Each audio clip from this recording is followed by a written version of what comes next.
It was supposed to be a $50 dare. Kiss the grumpy man in the corner. Snap a photo for proof.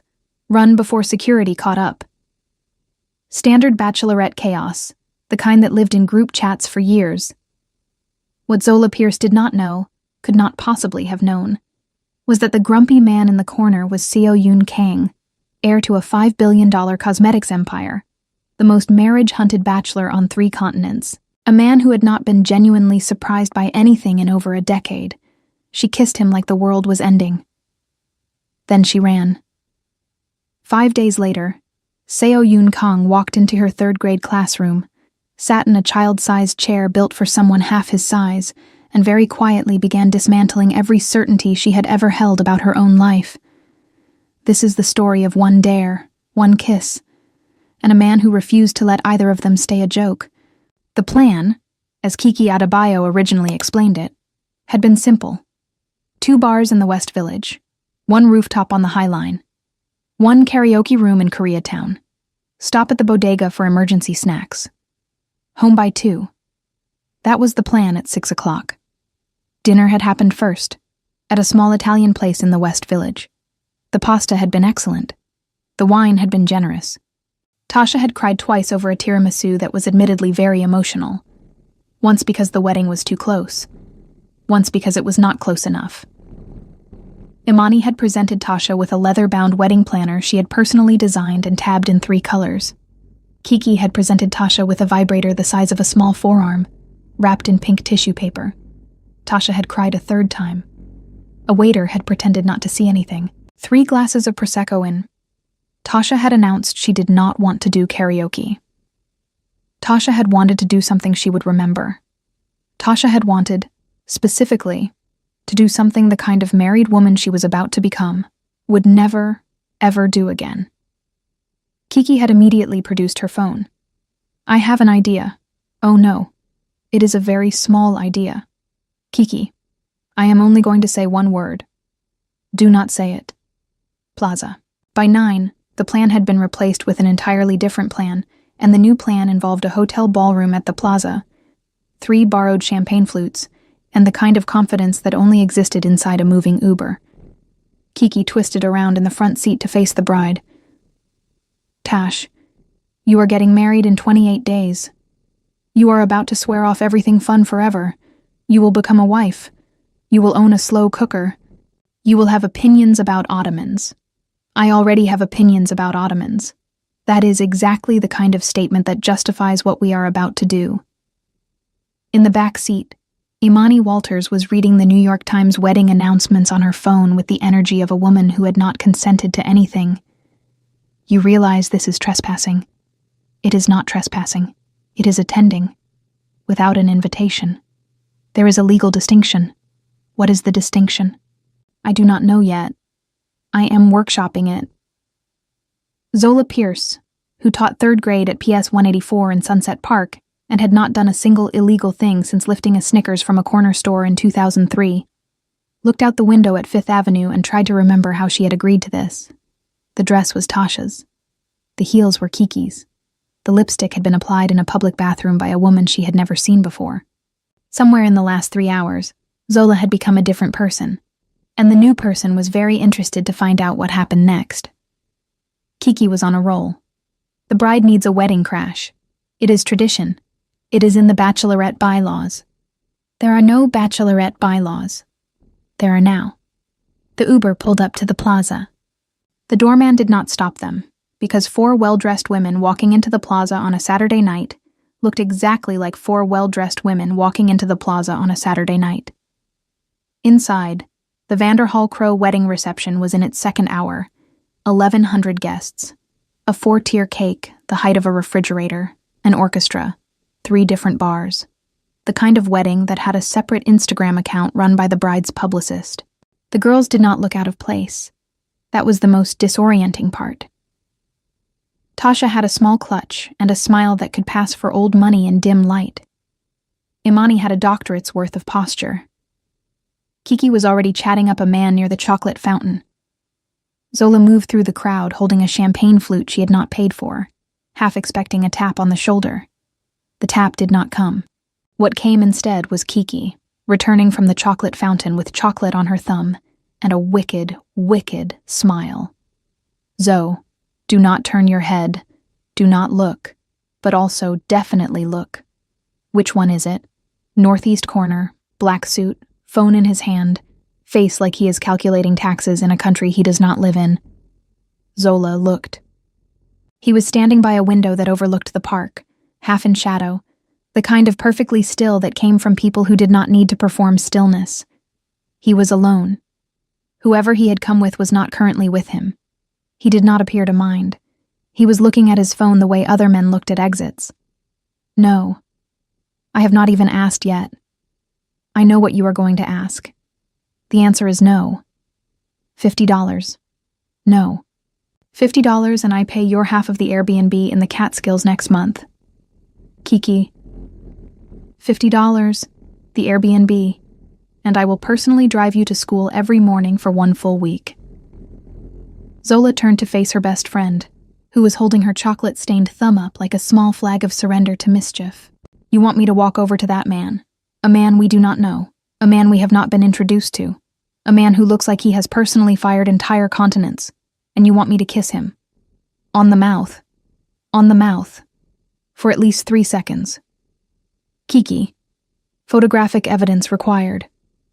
Imani had wandered over, drawn by the gravitational pull of a bad decision being formed in real time. What are we doing? Zola is going to kiss that man. Why? For sport. Imani looked at the man. Imani looked at Zola. Imani looked at her own glass of champagne, considered it, finished it. I will be honest. He is the most attractive man I have ever seen at a wedding. I was not invited to. Imani. I am being a witness, not an enabler. There is a difference. Tasha appeared then, holding a piece of cake she had not been offered. What did I miss? Zola is going to kiss the man in the corner. Which corner? Northeast. Tasha looked. Tasha whistled, low and slow. That is a very specific corner. Tash. Zoe, as the bride, as the woman whose entire night you are here for, as your best friend since 7th grade, I am giving you direct orders. Go kiss the man.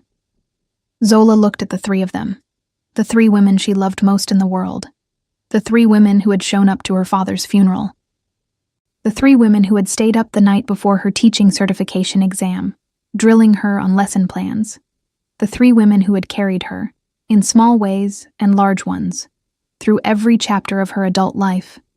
The 3 women were grinning at her like demons. Fine. She set her champagne down on a passing tray and started walking. The walk across the ballroom was the longest 40 feet of her life. Somewhere around the midpoint, she stopped feeling her toes. By the time she reached the window, her heart had moved up into her throat and was beating there like a separate, scandalized organism. He looked up. She had thought she would have a script, a line, some kind of opening. Instead, what came out was, "Hi." He blinked. "Hi." His voice was careful, the kind of voice that came from speaking 3 languages and being precise in all of them. I am going to do something completely insane in about 4 seconds. He set his phone down. He did not respond. He simply looked at her, and the looking felt like being seen for the first time in a long time.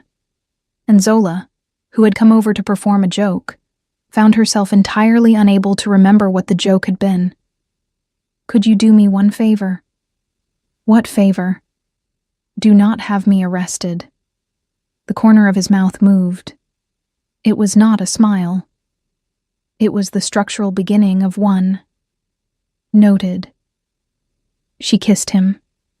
She had not planned to mean it. She had planned to peck the corner of his mouth, pull back, throw a peace sign at Kiki, and sprint for the exit.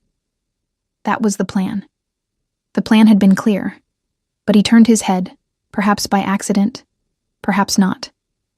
And her mouth landed on his mouth, and her hand had somehow landed on his lapel.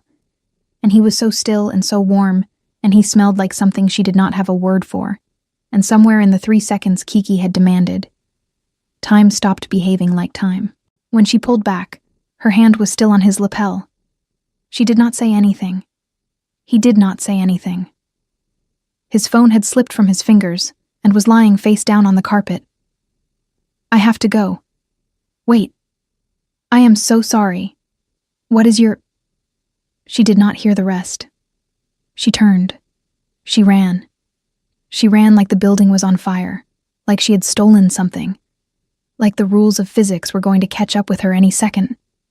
She ran past Kiki, who was screaming with laughter into Imani's shoulder. She ran past the cake. She ran past a confused waiter with a tray of canapes. She ran out of the plaza and into a yellow cab and gave the driver an address in Sunset Park and did not look back. Not once. Not even when the cab turned the corner of 59th Street. Behind her, in the ballroom, Seo Yoon Kang stood motionless by the window. His phone was still on the floor. He had forgotten it existed. Monday morning, Zola Pierce stood in front of her third-grade class and explained that the letter Y could sometimes be a vowel. 22 8-year-olds nodded with the gravity of small jurors. Her hands were shaking very slightly. They had not stopped shaking since Saturday. She had not slept. She had not slept Sunday either, except in 20-minute increments interrupted by her brain replaying the kiss in increasingly humiliating detail. Each replay added a new horror. The way she had said hi like a kindergartner. The way her hand had not moved from his lapel. The way her mouth had taken its time. As if her mouth had not received the memo that this was supposed to be a joke. The way he had said, wait. She was going to be fine. She was going to forget about this. She was going to never, under any circumstances, attend another wedding she had not been invited to, and she was going to write Kiki Adebayo a strongly worded letter about peer pressure. A small voice interrupted her spiraling. Miss Pierce. Yes, Jaden. You have not blinked in a long time. Zola blinked. Thank you for the feedback, Jaden. At lunch, she sat in the staff room and refused to look at her phone. Kiki had sent 41 messages between Sunday morning and Monday morning. Imani had sent a thoughtful and measured 9. Tasha had sent a single message at 3 a.m. that just said, "We committed a felony of the heart." Zola ate her sandwich. Zola drank her water. Zola did not look at her phone. Tuesday, she allowed herself to look at her phone. Wednesday, she allowed herself to look at page 6. There was nothing. This was the most surprising thing of all. The Vanderhall Crow wedding had been covered in every society column on 3 continents. The bride wore Vera Wang. The groom wore Tom Ford. The cake had its own profile in Vogue. There was a photo of a senator dancing with a soap opera star. There was a photo of a Saudi prince eating a canapé. There was nothing about a woman in a borrowed dress kissing a stranger in the corner. It was, somehow, both an enormous relief and a small, irrational disappointment, as if she had wanted there to be proof. Thursday afternoon, she was helping a student named Maya tape the spine of a damaged copy of Charlotte's Web when the school's front office called her room. Ms. Pierce, Principal Reyes needs you in her office. Now. Now. In the hallway, Zola tried to think of what she had done. She had not done anything. She had been on time. Her lesson plans were submitted. Her grades were entered. Her stomach knew before her brain did. Principal Reyes' office was small and beige and very normal. There were 3 people inside it. Principal Reyes, a woman in a navy suit Zola did not recognize, and Seo Yoon Kang. He was sitting in the visitor's chair. He looked up when she came in. He stood. Zola did not speak. Zola did not move. Zola did not breathe. Principal Reyes gestured at the visitor. Ms. Pierce, this is Mr. Kang. He is the CEO of Soyang Beauty Group. And this is Miss Park, his Director of Community Development. They are here to discuss a partnership with our school. A partnership, a grant, a significant one. How significant? Miss Park named a number. Zola sat down in the chair that had not been offered to her. Principal Reyes continued. Soyang has chosen PS 184 as their flagship U.S. partner school. They are funding our entire arts curriculum for the next 3 years. New supplies, field trips, 2 assistant teachers. The library. Why? The question came out before Zola could stop it. She was not looking at Principal Reyes when she asked it. She was looking at him. Mr. Park, very diplomatically. Mr. Kang felt strongly that we were a good fit. Mr. Kang felt strongly. Yes. Mr. Kang has never been to this school. He has visited our website extensively. Extensively. Very extensively. Principal Reyes was looking back and forth between Zola and Seo Yun Kang with the expression of a woman who could not entirely identify what was happening, but was definitely going to talk about it in the staff lounge later. Ms. Pierce, since you are our arts coordinator, Mr. Kang would like to discuss the partnership specifics with you directly. If you have a moment, 20 minutes. I have a class. Mrs. Greco is covering it. Mrs. Greco is in the staff lounge eating a yogurt. Mrs. Greco has been informed. Principal Reyes stood. Ms. Park stood. They both left. Principal Reyes shut the door behind her with what Zola could only describe as theatrical gentleness. Zola was now alone in an office with Seo Yun Kang. The silence was a physical object. You are out of your mind. Possibly. You bought my school. I funded a grant. The school is not for sale. Do not be cute with me right now, Mr. Kang. Seo Yun, do not. He sat down in the chair he had stood up from. He did not look smug. He did not look triumphant. He looked, if anything, slightly tired, in the way of men who had not slept much either. I needed to find you. You needed... he allowed, choosing the word very carefully, motivated. You could have... I do not know. Hired a detective? I did. What? Within the first hour. She found you within 6. Then why? Because if I had simply appeared on your doorstep, you would have called the police. Justifiably. So you bought my school instead.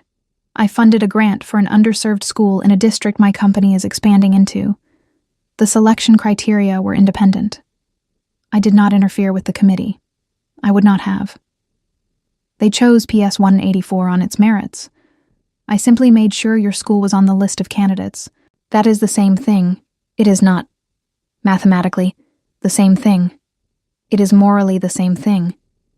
He considered this. Morally, it is in a gray area. I accept that. Zola put her face in her hands. Through her fingers. It was a joke. I am aware. It was a $50 dare. From my friend, who is a menace. I am aware of all of these facts. Then why are you here? He did not answer immediately. When he did, his voice had dropped. The way voices dropped when people stopped performing and started telling the truth.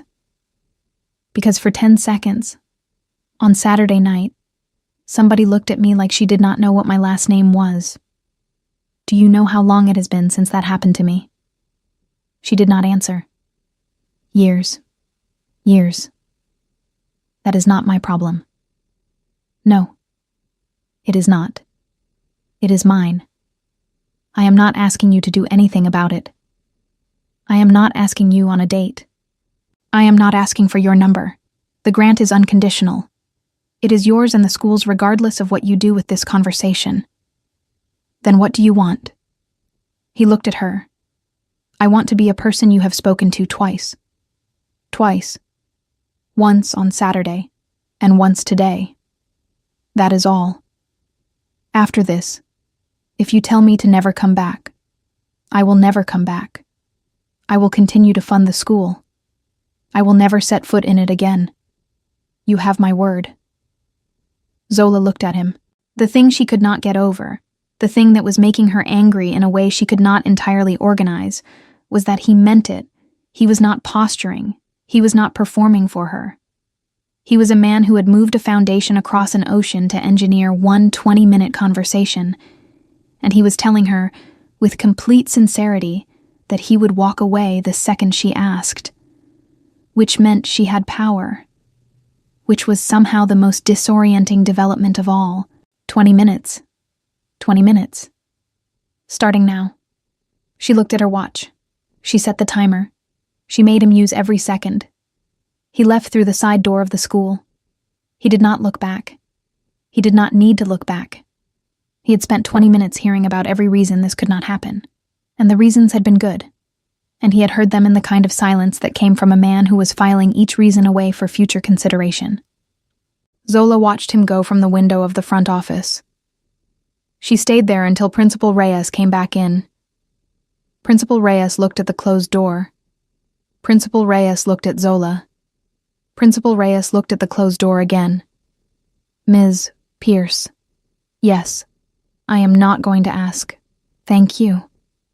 I am only going to say one thing. Okay, that man owns a Maybach. There is a Maybach in front of our school. There has never been a Maybach in front of our school. I have been here for 22 years.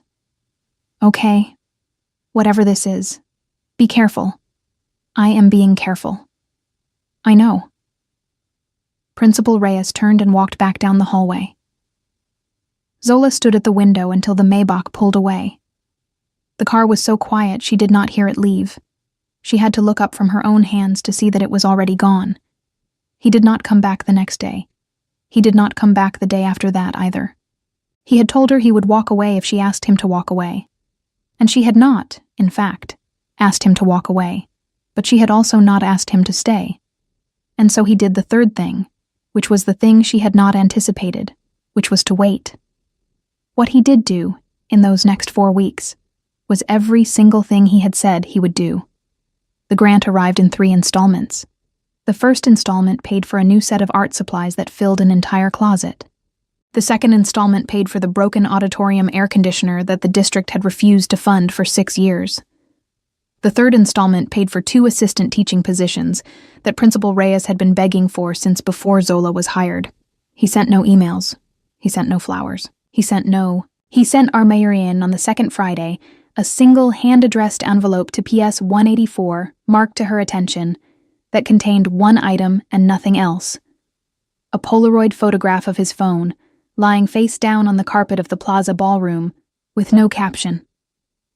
Zola laughed out loud in her classroom. 2 students looked up. She put the photograph in her desk drawer and pretended she was laughing at a memo about cafeteria milk. The third week, she went home for her mother's birthday in Atlanta. Her mother, Vanessa Pierce, who had raised 3 children alone and had a 6th sense calibrated for nonsense, took one look at Zola at the dinner table. Who is he? Mama. Who is he, baby? Nobody. You have not made eye contact with the brisket once. I am not hungry. You are never not hungry. Vanessa Pierce poured herself another glass of wine, refilled her daughter's, and waited. Vanessa Pierce had outwaited better than Zola. In the end, Zola told her everything. The plaza, the dare, the kiss, the visit to the school, the Polaroid in the envelope, the grant, the 4 weeks of silence. She told the story in the kitchen, with the dishes still on the counter from her mother's birthday cake. She told it slowly, because she had not told it to anyone else yet. Kiki and Imani and Tasha had been there for the plaza. They had not been there for any of the rest. The rest was a separate country, and Vanessa Pierce was the first person Zola had taken to it. She told her mother about the way the visit to the school had felt, the way she had walked into Principal Reyes' office and her body had known before her brain did. She told her about the Polaroid. She unzipped the front pocket of her bag and put the Polaroid on the kitchen counter so that her mother could see it. Vanessa Pierce looked at the Polaroid. Vanessa Pierce did not pick it up. He sent this. Yes, with no note. No note. What does it mean? I think it means he is still on the floor of the plaza. Vanessa looked at her daughter for a long moment. Lord, this man. I know. Vanessa listened. Vanessa drank her wine. Vanessa, when the story was done, did not speak for a long minute. Baby. What? That man is not playing. I know.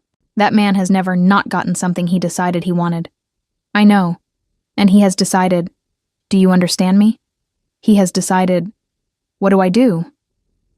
Vanessa Pierce looked at her daughter over the rim of her glass. You decide what you want. Then you tell him. Either way. The 4th week, Zola went back to New York. The Polaroid was still in her desk drawer. She took it out. She put it in the front pocket of her bag, where she would have to see it every time she reached for her keys. That weekend, on Saturday afternoon, she texted the number Ms. Park had left with her at the school. Are you free tonight? The reply came in under 30 seconds. Yes. Where? Tell me where. She thought about it. The Brooklyn Botanic Garden. The bench by the cherry trees. 7. I will be there. He was already there at 6:30. She had walked past the gate 3 times before she went in. He was on the bench in jeans and a black sweater, looking at his hands. He had no security with him. There was no car waiting. He looked, for the first time since she had met him, like a man who was somebody's son. She sat down 2 feet away from him. I do not know what I am doing. Neither do I. You are a CEO. That is a job. It is not a personality. It is a personality. It is part of a personality. You bought my school. I funded a grant. Seo Yoon. It was the first time she had said his name. He turned his head when he heard it, the way people turned their heads to a voice they had been waiting for. I cannot date you. Okay.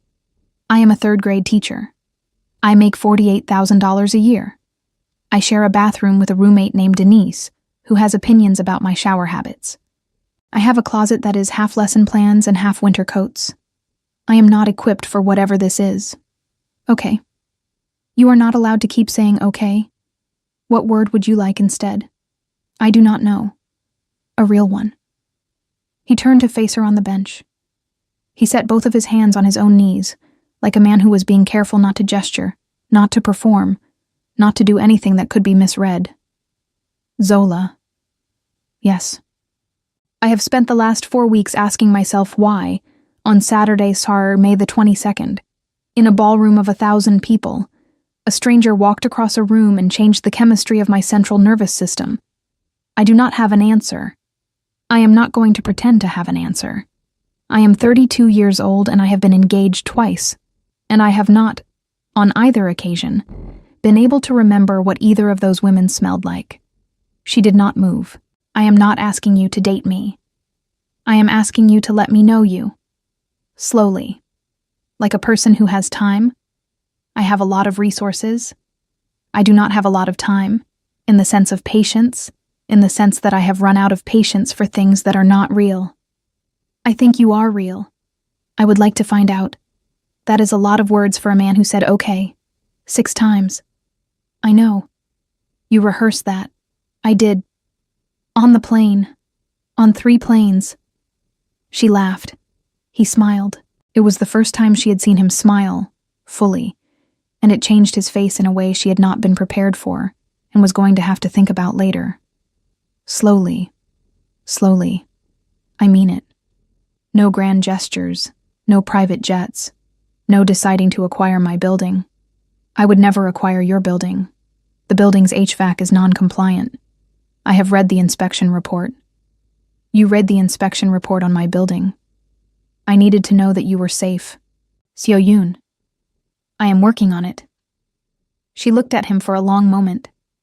Then she reached across the 2 feet of bench between them, and she put her hand, palm up, on the bench between them. He looked at her hand. He set his hand in hers.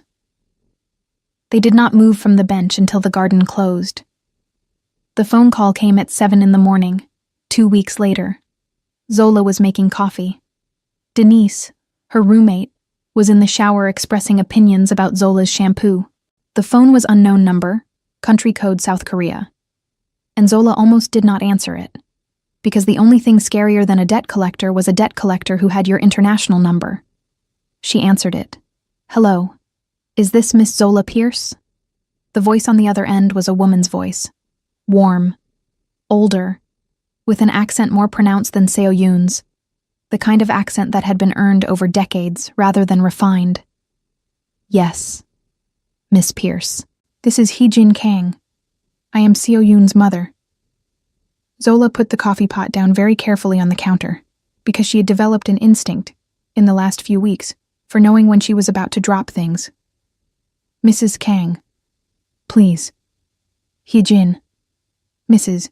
Kang. The older woman laughed.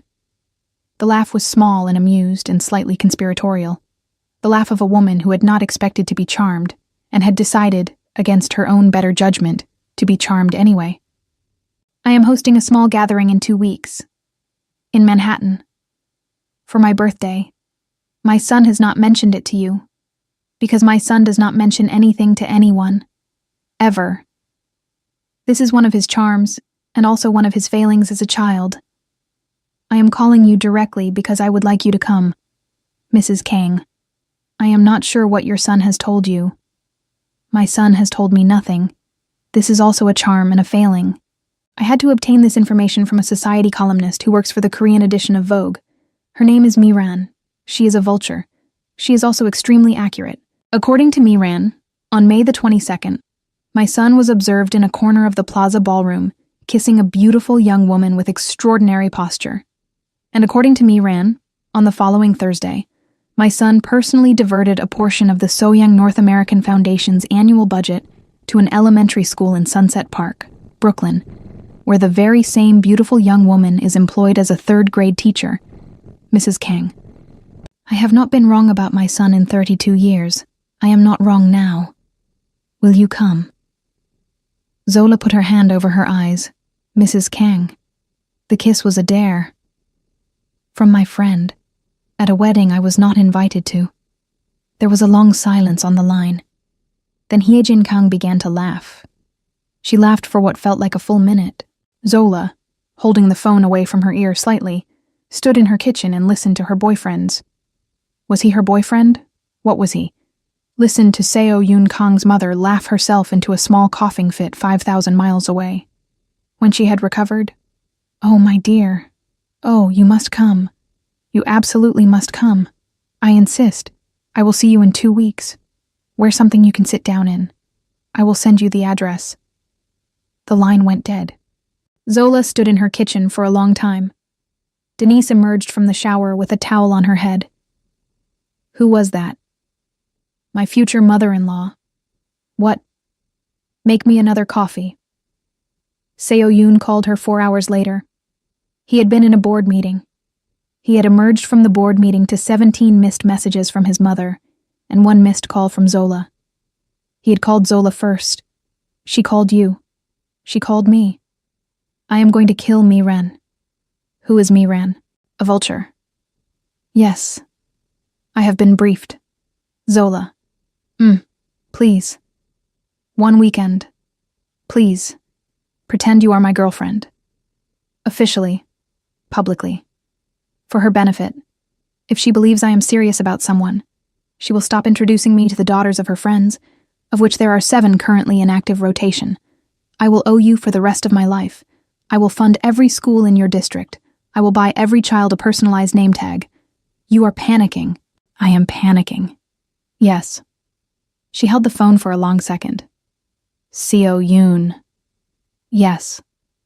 I am not pretending. What? I am not pretending. If I show up at your mother's gala, I am showing up as your girlfriend. Not the fake kind. The kind that requires a definitions conversation that we have not yet had. The line was quiet. Are you saying? I am saying. Zola. Yes. Be my girlfriend. That was very rehearsed. I have had 3 planes worth of practice. Yes. Yes. Yes. Seo Yoon. Yes. She heard him exhale on the other end of the line, the kind of exhale that came from a man who had not realized he had been holding his breath for several months. 2 weeks later, Zola stood in a hotel suite at the Mandarin Oriental, in a dress that had been couture-tailored to her body in 72 hours, by a Korean designer who had refused to charge for her labor when she found out who the dress was for. The dress fit Zola the way the sky fit a horizon line. The shoes had been made to match. The earrings were on loan from the designer's personal collection. Seo Yoon walked into the suite. He stopped walking. He did not speak for a long second. Tell me what you are thinking. I am recalculating. Recalculating what? Every life decision I have ever made. She crossed the suite and adjusted his tie, which did not need adjusting. Behave. I am behaving. Tell me about your mother. He did. He told her everything. The way Hye-jin Kang had built the company alongside his father from a single chemist's apartment in Busan. The way she had run it alone, with 2 small sons in tow, after his father's heart attack at 51. The way she had refused to remarry. The way she had handed the CEO position to Seo-yoon 4 years ago, on his 28th birthday, with no warning and no ceremony, by handing him a binder. She is the most formidable person I have ever met. Good. I will be formidable back. When they reached the elevator that led to the rooftop, Seo-yoon stopped. He held the elevator open with one hand. He turned to face her. Before we go in. Yes. You do not have to be anything other than yourself. I want you to know that. I'm not asking you to become a different person for one night. The dress is just a dress. The room is just a room. My mother is just a woman who happens to be my mother. If at any point you want to leave, you tell me and we leave. I do not care about the columnists. I do not care about the investors. I do not care about any of them. Okay. I care about you. Okay. Now, try to look bored. It is the most aristocratic emotion. She laughed. The elevator opened. They stepped in. He took her hand inside the elevator, on the side that the cameras at the top would not see. He did not let go of her hand until the doors opened 60 floors above the city. The gala was a private dinner for 60 in the rooftop ballroom of the Mandarin Oriental. The view of Central Park stretched out below them like a small green country. Hye-jin Kang was at the center of the room in a hanbok, the color of pale jade, holding court in 3 languages simultaneously. She saw Zola from across the room. She came over. She took Zola's hands in both of her own.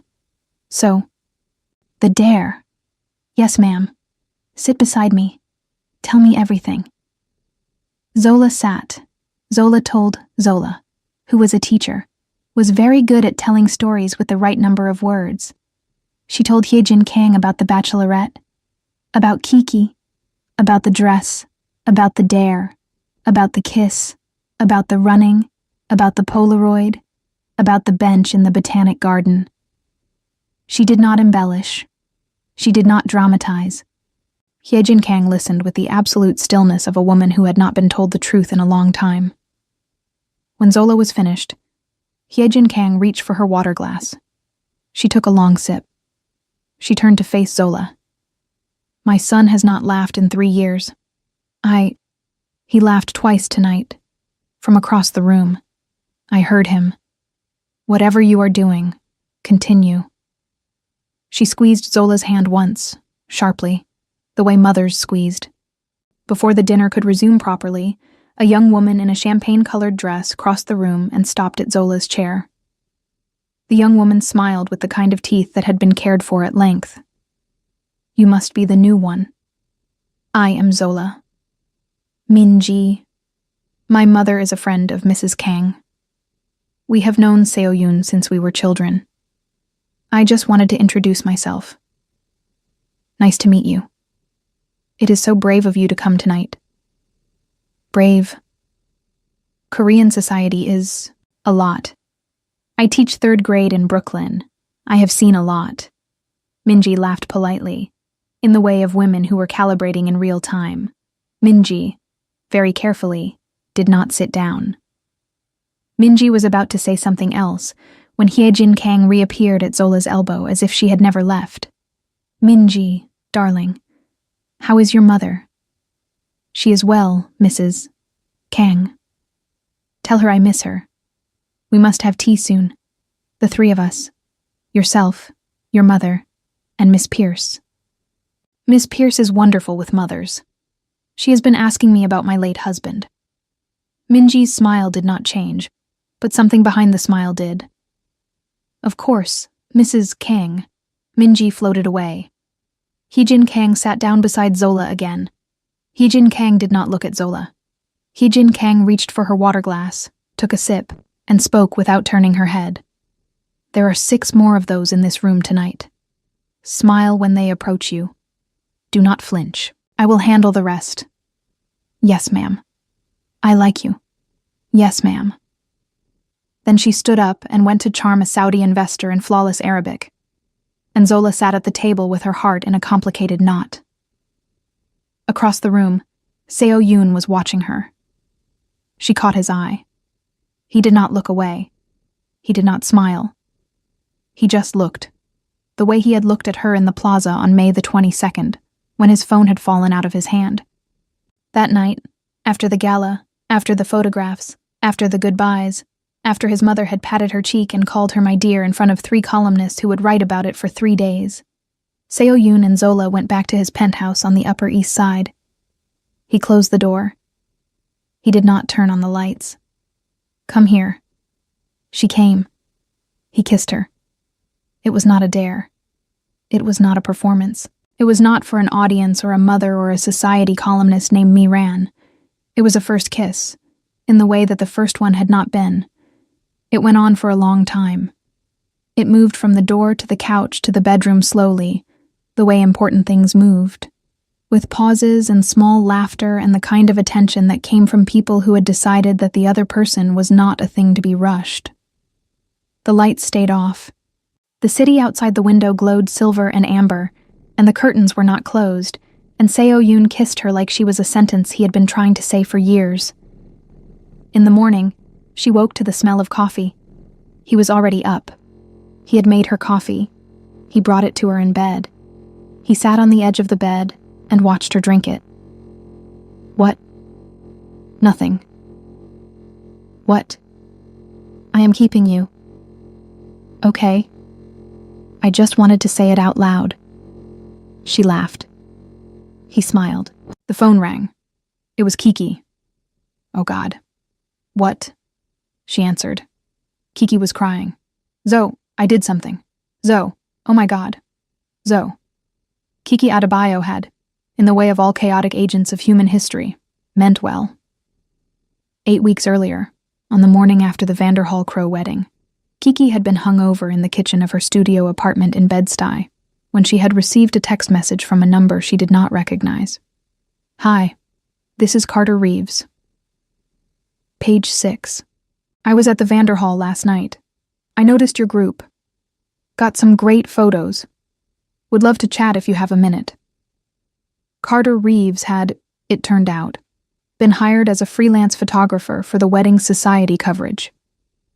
He had taken a photograph of Zola walking across the ballroom, in profile, just before she had kissed Seo Yoon Kang. The photograph was, technically, beautiful. The photograph was also, technically, evidence. Carter Reeves had not used the photograph at the time, because the wedding had been newsworthy in 1,000 other ways, and one Brooklyn teacher in a borrowed dress had not been the angle.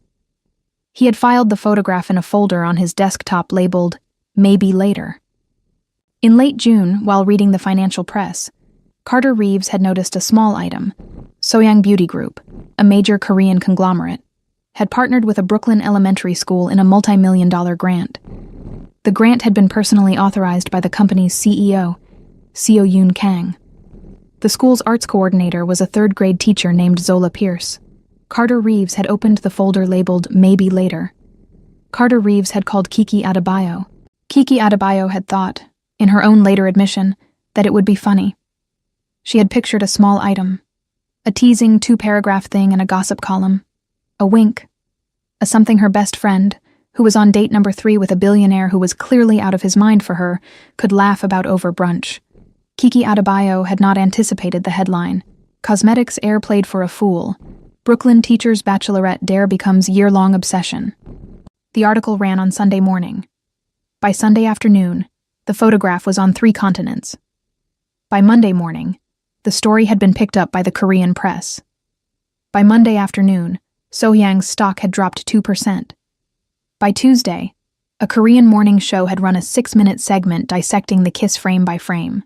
The article quoted Carter Reeves, source, who was anonymous, who was Kiki, who had given quotes she had thought were affectionate, that read, in print, as devastating.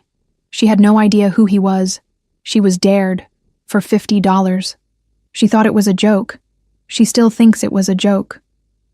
By Tuesday morning, the Page 6 article had its own follow-up. A Korean reporter had doorstopped Mrs. Hee-jin Kang outside her Seoul office. Mrs. Kang, did you know your son was being deceived? Mrs. Kang had not been deceived. Mrs. Kang knew everything. Mrs. Kang had laughed about it over dinner with Zola only 3 nights earlier. Mrs. Kang did not give the reporter the satisfaction of an answer. Mrs. Kang walked into her office and called her son. You did not tell me everything. Mother, I told you. You told me a romance. You did not tell me there was a journalist involved. There was not a journalist involved. There is now. Mother, get on a plane. In Brooklyn. Zola was at her kitchen table at 6:30 in the morning, looking at her phone, looking at the headline, looking at the photograph of her own face on the Korean news, looking at Kiki on the call who was sobbing. Zoe, I am so sorry, Zoe. I am the worst friend who has ever existed. Zoe. Zola hung up the phone. She walked to the bathroom. She threw up. She brushed her teeth. She washed her face. Seo-yoon called. She did not answer. He called again. She did not answer. He called a 3rd time. She turned the phone off. She got dressed for school. She went to school. She taught her class. She taught the letter Y. She graded a stack of book reports. She ate her sandwich. Principal Reyes asked her to come into her office at noon. Zola. I know. There are reporters outside. I know. Parents have called. Some are concerned. Some are supportive. The district is asking questions. I will resign. I have not asked you to resign. I will resign anyway. Zola. Principal Reyes. I cannot have my students and parents reading about me on Page 6. I cannot have those reporters outside this building. I cannot have my class on the news. Sit down. Zola sat down. Principal Reyes folded her hands. I have been a principal for 22 years. I have seen many things. I have not, until today, seen a member of my staff become a tabloid story. I am not going to pretend I have a playbook for this. But I will tell you what I have noticed in the last 6 weeks. What? I have noticed that the children in your class come back from spring break and they ask if you are okay. I have noticed that the parents at conferences ask for you specifically. I have noticed that you have been at this school for 4 years and you have not once raised your voice. Not once. I notice things. Zola. 22 years. I am not accepting your resignation.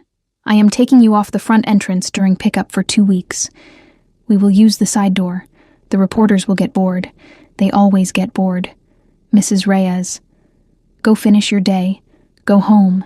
Sleep. Whatever you decide about your personal life is your business. It is not mine. I am not in the business of telling grown women who to love or not love. I am in the business of teaching children. Zola went home. She turned her phone back on. There were 173 missed messages. She did not read them. She scrolled to Seo-yoon's name. She typed, I need time, please. She turned the phone off again. She did not turn it back on for 3 days. On the 2nd night, Kiki came to the door. Zola did not answer. Kiki sat on the hallway floor outside the apartment for an hour and a half. Zola could hear her through the door, not crying anymore. Just there, the sound of a person sitting on a floor and refusing to leave. At some point, Zola sat down on the inside of the door, with her back against it, so that they were back to back through 3 inches of wood and steel. Zoe, I cannot do this right now, Kai. I know. I am not okay. I know. I do not know how to look at you right now. I know. I am not saying never. I know. Go home. Okay. There was a long pause. Then, through the door. Zoe, I love you. I am sorry. I'm going to say it as many times as you need me to say it, for as long as you need me to say it. And I am not going to ask you to forgive me until you are ready. And if you are never ready, that is a fair outcome, and I will love you for the rest of my life either way." Zola did not answer. She did not have to. Kiki understood the silence. Kiki stood up. Kiki walked down the hallway. Zola listened to the door of the elevator close. She put her forehead on her knees and she stayed there for a long time. On the fourth day, Zola was sitting on her bed grading worksheets when there was a knock on the front door of her apartment. Denise opened it. Denise made a small noise. "Zoe, there is a man here. Tell him to go away. Zoe, there is a man here with a backpack of school supplies." Zola came out of her bedroom. Seo Yoon was standing in the doorway. He was in jeans and a t-shirt. He had not shaved. He looked like a man who had not slept in 4 days, which was accurate, because he had not slept in 4 days. He was holding a black backpack in one hand and a manila folder in the other. "I will go in 2 minutes if you ask me to." She did not ask him to. Denise, with the discretion of a woman who knew when to evacuate, picked up her purse and waved at the air around her. "What thing?" "A thing. Goodbye." Denise left. Zola and Seo Yoon stood in the small living room with the IKEA couch and the second-hand coffee table and the framed print of Audre Lorde over the radiator. "Sit." He sat. The couch was too small for him. He set the backpack on the floor. He set the folder on the coffee table. "I am not here to ask you for anything." "Okay. I am here to tell you what I have done in the last 72 hours. And then I am here to leave the choice to you. Whatever the choice is." "Okay." He opened the folder. 1. I have expanded the So-Young Foundation's commitment to PS 184 by 10 times. This is irrevocable. It is in writing. It is filed with the district. It is not contingent on us. It is not contingent on anything. If you never speak to me again, the school receives 10 times what was promised, for the next 10 years. Seo Yoon. I am not finished. Okay. 2. I have given an interview. To the Korean press. It will run tomorrow. In the interview, I tell the entire story. The dare, the kiss, the school, the bench, the gala, my mother, all of it. I do not protect myself. I do not spin it. I tell them I am 32 years old, and I have spent 32 years afraid of what people would think, and that for 10 seconds, on May the 22nd, somebody looked at me like I was a person, and I decided that day that I was not going to be afraid anymore. I will read it to you if you like. No. 3. I called my mother. I told her everything. The dare. The fake girlfriend. The plan. All of it. Zola put her hand over her mouth.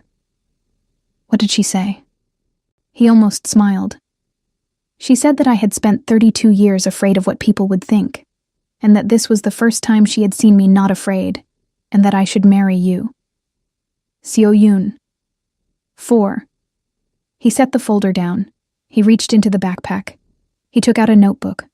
He took out a small box. He got down on one knee, in the small living room, in front of the print of Audre Lorde over the radiator. I am not doing this because of the article. I am not doing this because of my mother. I am not doing this because of pressure or panic, or because the world is watching. I am doing this because I have known, since May the 22nd, that I was going to do it eventually, and I would rather do it badly in a Brooklyn apartment than perfectly in a place that does not matter. He opened the box. The ring was simple, a small round diamond, an old setting, not flashy. The kind of ring a person could wear to teach 3rd grade. It was my grandmother's, my father's mother.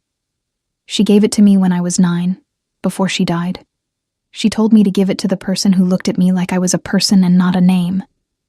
I do not want to be your dare. I want to be your default. Marry me. Zola did not speak for a long second.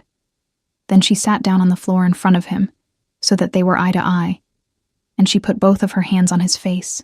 Yes, yes, yes, Seo Yoon, yes. He did not stand up. He sat down on the floor with her. He put his forehead against hers. They stayed there for a while. The ring fit. Of course it did. Hyejin Kang had measured Zola's ring finger at the gala without Zola noticing. Later that night, after he had gone back to his hotel because she had told him she needed to sleep in her own bed once more before her life turned into something else entirely, Zola sat at her kitchen table and made 3 phone calls.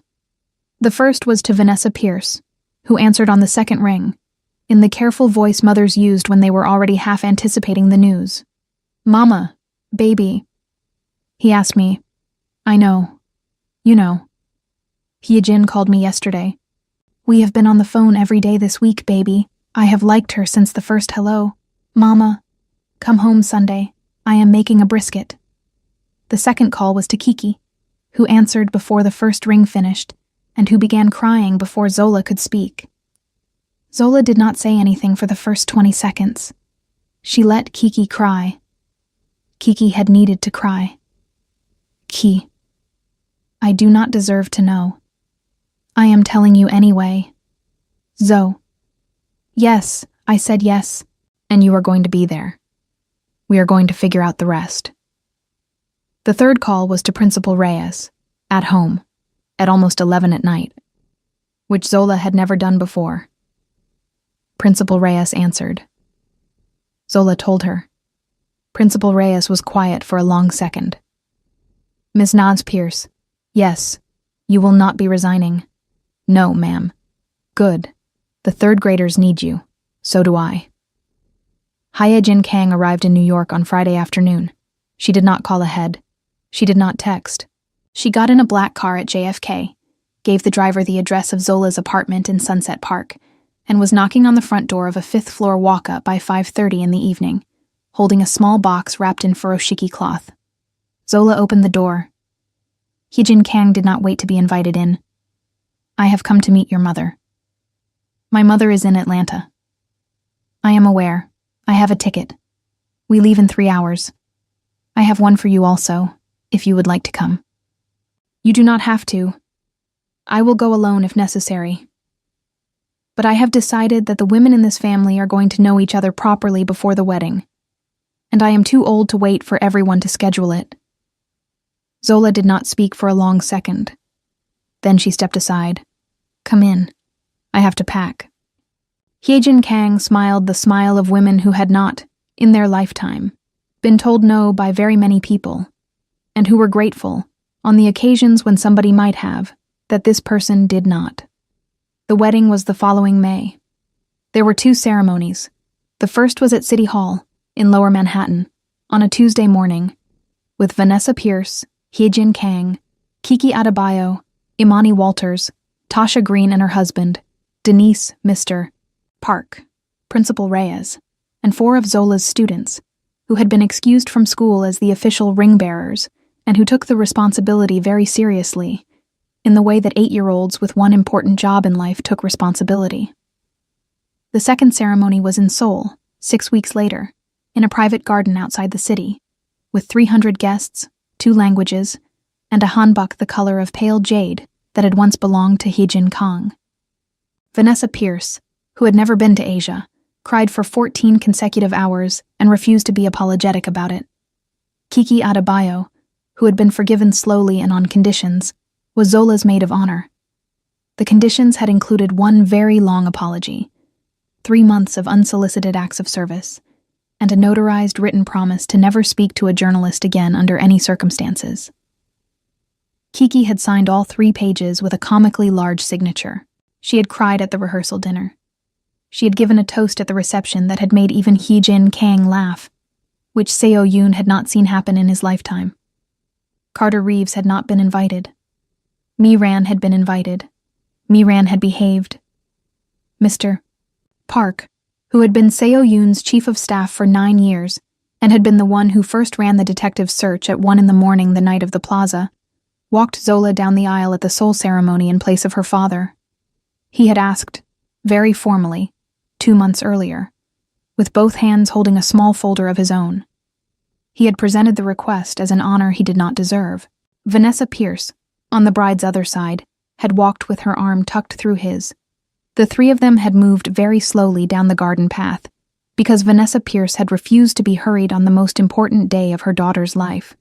And Mr. Park, who had spent 9 years rushing for a Kang, had been more than willing to walk slowly for one. 6 months after the wedding, in November, Zola sat on the floor of the nursery in the new apartment they had bought in Park Slope, sorting through a box of small clothes Hye-Jin Kang had sent from Seoul. Her belly was a soft, round thing now, and she rested one hand on it, absent-mindedly, while she folded the small clothes. Seo Yoon came into the nursery in his socks. He sat down on the floor next to her. "What is this one?" "Your mother sent it." "It is the size of a sandwich." "Babies are the size of sandwiches. Seo Yoon, this is established. I am 33 years old. I have never held a baby. You will figure it out. Will I? Your mother believes in you. My mother believed in me about you. And look how that turned out. Are you complaining?" "I am not complaining." He leaned his head against her shoulder. He put his hand on top of her hand, on top of her belly. After a minute, he spoke something quietly to the belly in Korean, low, careful, in the voice he used when he was telling the truth. "What did you tell her?" "I told her she was the second best surprise of my life. Who is the first?" "Her mother." Zola laughed. She put her head on top of his. The sun was going down over Brooklyn. The room smelled like the cedar shavings of a small dresser they had assembled together over a weekend in October. Seo Yoon had read the instructions in Korean, English, and Spanish, and had still managed to put one drawer in upside down, and Zola had teased him about it for 3 days. Outside, somewhere in the city, a yellow cab was turning the corner of 59th Street, and a woman in a borrowed dress was running into the night, and a man by a window was watching his phone fall to the carpet and forgetting it existed. Inside, in the nursery, with the cedar and the small clothes and the soft round belly and the very last of the afternoon sun, the future leaned against the past, and the past leaned back, and neither of them said anything for a long, peaceful while. One dare, one kiss, one whole life he had not known he had been waiting for. If this story moved you, stay for the next one.